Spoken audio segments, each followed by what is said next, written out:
तो मैं रीता चौधरी पूर्व माध्यमिक विद्यालय मोहनपुर से। बच्चों, आज हम पढ़ेंगे विषय पृथ्वी और हमारा जीवन। पाठ है 2, भारत और कृषि एवं सिंचाई। क्लास है 8th। जैसे बच्चों, हम लोग जानते हैं कि हमारा जो देश है वो कृषि प्रधान देश है और 55% लोग हमारे कृषि से संबंधित कार्य करते हैं और ये हमारे कृषि का लगभग कुल राष्ट्रीय आय का 17% हमारी कृषि से ही प्राप्त होता है। बच्चों, आज हम पढ़ेंगे सिंचाई के कौन कौन से साधन हैं, कृषि में कौन कौन सी समस्याएं आती हैं कृषि करने में। आज इसके बारे में हम लोग डिटेल में पढ़ेंगे। बच्चों, कृषि किसे कहते हैं? जैसे फसल बोने व काटने व अनाज लाने या घर या आस पड़ोस वालों का व्यवसाय है जिसे हम कृषि कहते हैं। कृषि हमारे देश की सबसे पुरानी और महत्वपूर्ण आर्थिक क्रिया है। यह हमारे देश के आर्थिक विकास में महत्वपूर्ण है। कृषि से तात्पर्य केवल खेती या फसलें उत्पन्न करना ही नहीं है, बल्कि कृषि के अंतर्गत पशुपालन, मुर्गी पालन, मधुमक्खी पालन, रेशम कीट पालन, बागवानी और मत्स्य पालन यानी मछली पालन भी आता है। मनुष्य अपनी आवश्यकताओं की पूर्ति के लिए जिन पौधों को उगाता है उन्हें वह फसल कहते हैं। पशुपालन के अंतर्गत वे पशु और पक्षी शामिल हैं जिन्हें मनुष्य अपने उपयोग के लिए पालता है। वानिकी और मत्स्य पालन को भी कृषि के अंतर्गत रखा जाता है।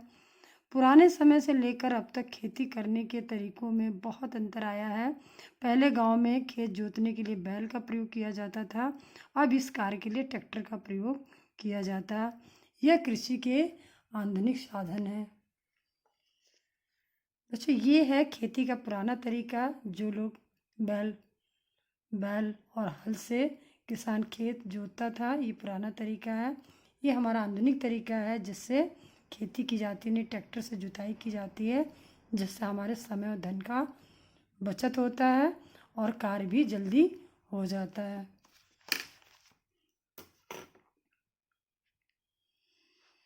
जो कृषि केवल स्थानीय आवश्यकताओं की पूर्ति के लिए की जाती है उसे निर्वाह कृषि कहा जाता है। यानी जो कृषि अपनी आवश्यकता यानी अपनी ज़रूरत के हिसाब से की जाती है उसको हम निर्वाह कृषि कहते हैं। और जिस कृषि का मुख्य उद्देश्य बाजार में फसल बेचना होता है उसे हम व्यापारिक कृषि कहते हैं। इसे फसल विशिष्टीकरण भी कहते हैं। हमारा देश एक कृषि प्रधान देश है। हमारे देश में लगभग 55% लोग कृषि पर निर्भर हैं। देश की कुल राष्ट्रीय आय का लगभग 17% कृषि से प्राप्त होता है। विभिन्न प्रकार की जलवायु तथा विविध मिट्टियों के कारण देश में लगभग सभी प्रकार की फसलें उगाई जाती हैं। देश में पैदा होने वाले फसलों को 3 वर्गों में रखा जाता है: खाद्यान्नी फसलें, नकदी फसलें और पेय व बागानी फसलें। खाद्यान्नी फसलों में है गेहूँ, चावल, जौ, चना, मटर, दालें, ज्वार, बाजरा आदि आती हैं। नकदी फसलें वे होती हैं जिससे आय का साधन होती हैं, जिससे धन की प्राप्ति होती है, जैसे कपास, गन्ना, जूट, तिलहन, तंबाकू आदि ये व्यावसायिक फसलें हैं। पेय और बागानी फसलें जैसे चाय, कहवा, रबड़, गर्म मसाले आदि ये भी जिससे व्यापार किया जाता है, ये भी हमारी व्यापारिक फसलें हैं। कृषि फसलों के प्रकार। कृषि के 3 प्रकार हैं फसलों के। पहला रबी की फसल, दूसरा खरीफ की फसल, तीसरी जायद की फसलें। खरीफ की फसल कब बोई जाती है और कब काटी जाती है इसके बारे में पढ़ेंगे। समय है जाड़े के प्रारंभ में बोया जाता है और गर्मी के ग्रीष्म ऋतु के प्रारंभ में काटा जाता है। फसलें कौन कौन सी उपजे? गेहूँ, जौ, चना, सरसों, अलसी आदि। खरीफ ऋतु की फसलें। समय है वर्षा ऋतु के प्रारंभ में बोना और शीत ऋतु के प्रारंभ में काटना। उपजे कौन कौन सी होती हैं? धान, मक्का, ज्वार, मूंग, जूट, मूंगफली आदि। जायद की फसलों में आती हैं। समय है लगाने का मार्च अप्रैल, बोना उपज तैयार हो जाने पर प्राप्त करना। उपजे कौन कौन सी होती हैं इसमें? तरबूज, खरबूज, ककड़ी, सब्जियां आदि इस मौसम में प्राप्त की जाती हैं इस फसल में। अच्छा, चावल उत्पादक प्रमुख क्षेत्र कौन कौन से हैं? अब इसके बारे में हम लोग पढ़ेंगे और इसकी आवश्यक दशाएं यानी चावल के उत्पादन के लिए कैसी जलवायु होनी चाहिए। तो बच्चों, पश्चिम बंगाल, उत्तर प्रदेश, आंध्र प्रदेश, असम, बिहार, झारखंड, उड़ीसा, तमिलनाडु, हिमाचल प्रदेश, मेघालय, केरल, त्रिपुरा, मणिपुरी, महाराष्ट्र, कर्नाटक, मध्य प्रदेश, छत्तीसगढ़, पंजाब, इन जगहों पे सबसे ज़्यादा चावल का उत्पादन होता है, जिसमें पश्चिम बंगाल और उत्तर प्रदेश और आंध्र प्रदेश में सबसे अधिक चावल का उत्पादन और तमिलनाडु में और पंजाब में होता है। इसके लिए जलवायु की आवश्यकता अधिक गर्मी, अधिक पानी और उपजाऊ चिकनी मिट्टी की आवश्यकता होती है धान की फसल के लिए।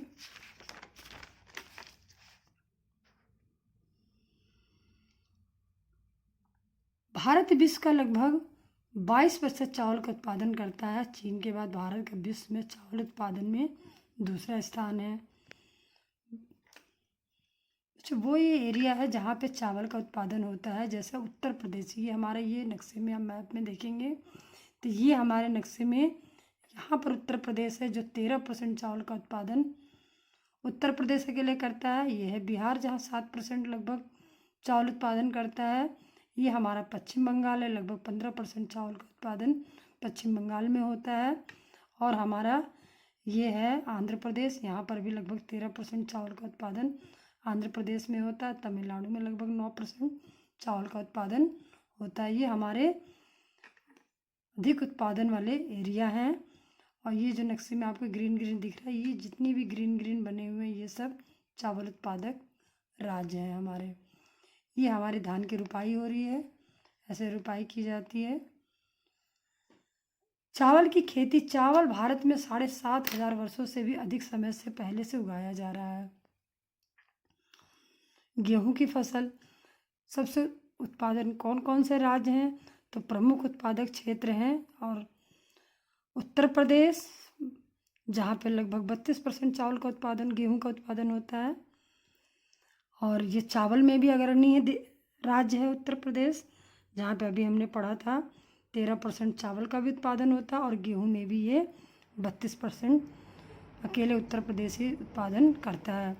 और 20% पंजाब करता है और मध्य प्रदेश लगभग 11% और हरियाणा 12% और 25% लगभग राजस्थान और महाराष्ट्र 16% गेहूं का उत्पादन करता है।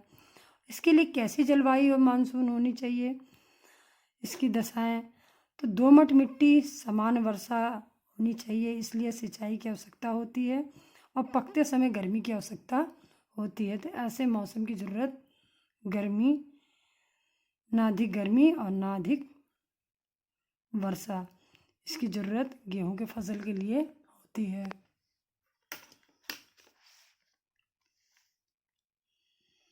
गेहूं क्षेत्र, ये हमारे मैप में देखेंगे हमारे गेहूं के क्षेत्र हैं। ये जो ब्राउन ब्राउन कलर का बना हुआ है ये प्रमुख क्षेत्र है हमारे जहाँ पर गेहूं का उत्पादन होता है। जैसे ये हमारा है पंजाब, जहाँ पे लगभग 20% उत्पादन होता है। और ये हमारा है उत्तर प्रदेश, जो अभी हम लोगों ने पढ़ा था, लगभग 32% गेहूं का उत्पादन करता है। ये हमारा हरियाणा है यहाँ पर। ये बिहार है, लगभग 5 से 6% तक करता है। ये मध्य प्रदेश है जहाँ पर ये उत्पादन करता है लगभग 11%। और ये हमारा राजस्थान है जहाँ पर 25% गेहूं का उत्पादन होता है। तो ये हमारे गेहूं उत्पादित क्षेत्र हैं।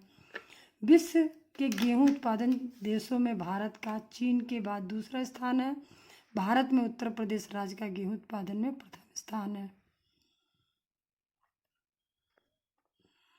भारत में गेहूं उत्पादन, दाल उत्पादन कहाँ पर अधिक होता है, तो प्रमुख उत्पादित क्षेत्र है मध्य प्रदेश लगभग 24%, राजस्थान 10%, महाराष्ट्र 16% और कर्नाटका लगभग 6% और उत्तर प्रदेश 14%, 9% लगभग आंध्र प्रदेश दालों का उत्पादन करता है।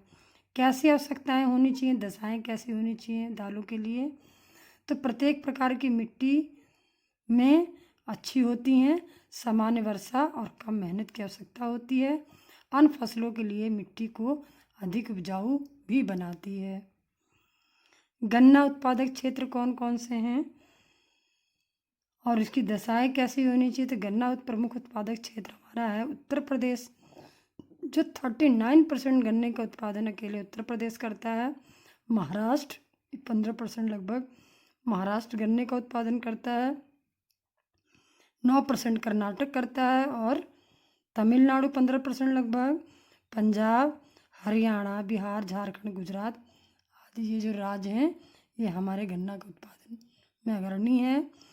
और इसकी दशाएं कैसी होनी चाहिए, इसके लिए मानसून कैसा होना चाहिए, मिट्टी कैसी होनी चाहिए, तो इसके लिए जलवायु, मिट्टी और गर्म नम जलवायु होनी चाहिए। उपजाऊ मिट्टी की आवश्यकता होती है। ये हमारे गन्ना उत्पादक क्षेत्र हैं।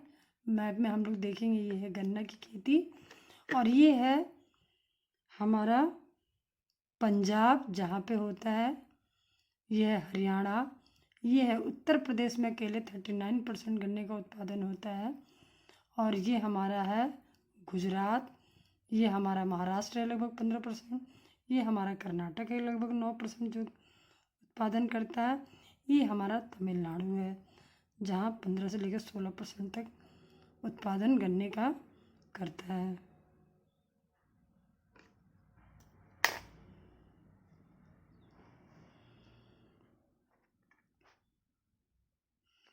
और ये हमारा कर्नाटक है। तो ये जो ग्रीन ग्रीन है ये सब हमारे गन्ना क्षेत्र है बच्चों।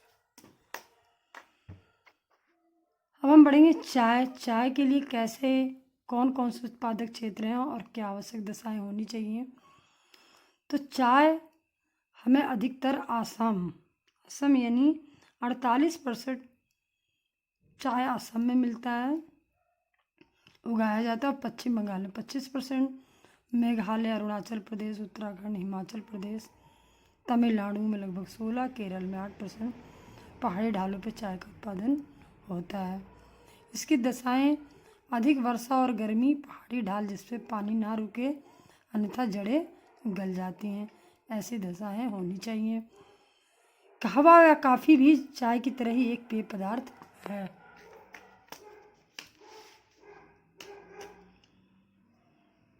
चाय क्षेत्र ये हमारे चाय के क्षेत्र हैं जहाँ पर असम क्षेत्र है जहाँ पर चाय का उत्पादन लगभग 48 से यानी 50% लगभग चाय का उत्पादन असम में होता है।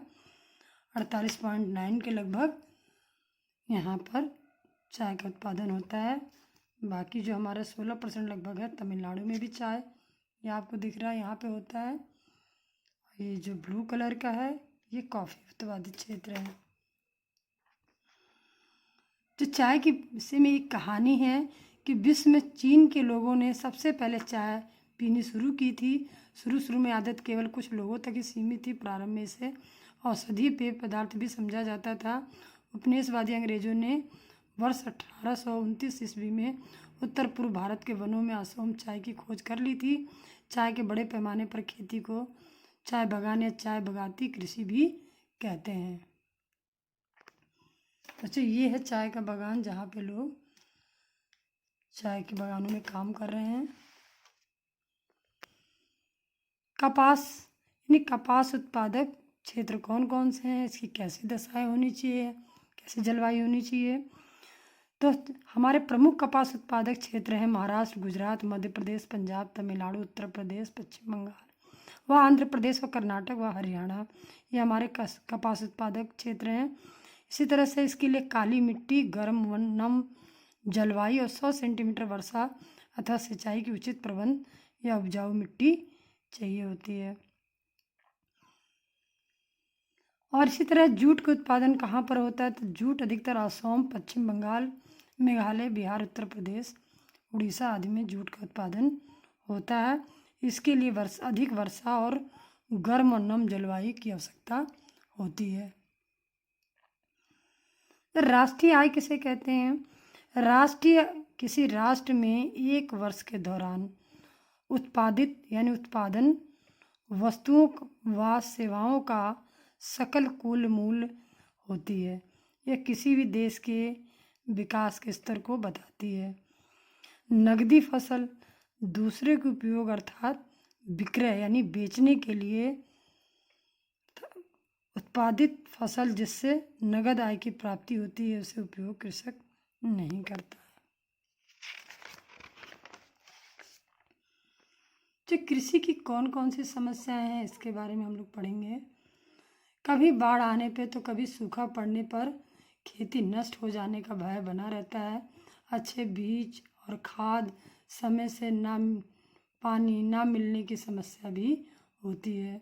छोटे छोटे बिखरे हुए खेतों के कारण किसानों को कृषि कार्य करने में कठिनाई होती है और कभी कभी पशुओं में बीमारी फैलने से भी कृषि कार्य बाधित हो जाता है। नहरों में समय से और पर्याप्त पानी ना होने पर फसल उत्पादन पर प्रतिकूल प्रभाव पड़ता है। यही सब हमारी कृषि की समस्याएं हैं। बच्चों, इन समस्याओं को दूर करने के लिए कृषकों को अपने व्यवसाय से संबंधित कठिनाइयों से निपटने के लिए सरकार ने निम्नलिखित व्यवस्थाएं भी की हैं, इसके बारे में हम लोग पढ़ेंगे। पैदावार को उचित दर प्रदान करने के लिए अनाजों फसलों को खरीद की न्यूनतम दर निश्चित की गई है, यानी न्यूनतम मूल्य निश्चित किया गया है। खरीद बेच हेतु मंडियों और विपणन केंद्रों की स्थापना की गई है। आने जाने व फसलों की ढुलाई के लिए छोटे बड़े मार्गों को बनाया गया है। खाद संरक्षण के लिए गोदाम शीत घरों की स्थापना की गई है। किसान क्रेडिट कार्ड बनाकर किसानों को ऋण उपलब्ध कराना और विभिन्न प्रकार की फसल बीमा योजनाओं का संचालन किया जाना। राष्ट्रीय कृषि नीति, भारत द्वारा घोषित राष्ट्रीय कृषि नीति का उद्देश्य कृषि क्षेत्र में उच्च वृद्धि दर प्राप्त करना है। ऐसे विकास को प्रोन्नत करना जिसमें हमारे संसाधनों का कुशलतापूर्वक उपयोग हो, हमारी भूमि जल और जैव विविधता को सुरक्षित रखा जा सके, किसानों को मूल्य संरक्षण प्रदान करना, कृषि क्षेत्र में फसलों को बीमाकरण, जैव प्रौद्योगिकी पर बल देना एवं कृषि कार्यों के लिए किसानों को ऋण सुनिश्चित करना इस नीति के प्रमुख लक्ष्य हैं। जो हम लोगों ने पढ़ा उससे संबंधित कुछ गृह कार्य हैं, प्रश्न है जिसे आप लोग को कॉपी में करना है। पहला प्रश्न है, निर्वाह कृषि और व्यापारिक कृषि में क्या अंतर है। तो बच्चों, अभी हम लोगों ने पढ़ा था निर्वाह कृषि अपनी जरूरतों के लिए की जाती है और व्यापारिक कृषि का उद्देश्य होता है बाजार में फसल बेचना और बेच करके उससे धन की प्राप्ति करना। चावल के उत्पादन के लिए किस प्रकार की जलवायु होनी चाहिए। तो अभी हम लोगों ने पढ़ा था गर्म नम जलवायु होनी चाहिए और उपजाऊ मिट्टी होनी चाहिए। भारत के मुख्य कपास उत्पादक राज्यों के नाम लिखिए। अभी हम लोगों ने बताया था, आप पढ़ के इसमें लिख लेना बच्चों प्रश्न उत्तर। निम्नलिखित के सही जोड़े बनाइए। रबी किससे संबंधित है, गेहूं से, तो गेहूं पे ऐसे निशान लगा लेंगे। खरीफ की फसल चावल से संबंधित है तो चावल पे निशान लगा लेंगे। जायद खरबूज से तो खरबूज पे निशान लगा लेंगे। इसी के साथ बच्चों हमारा आज कहीं पर ख़त्म होता है। आगे पढ़ेंगे। धन्यवाद बच्चों।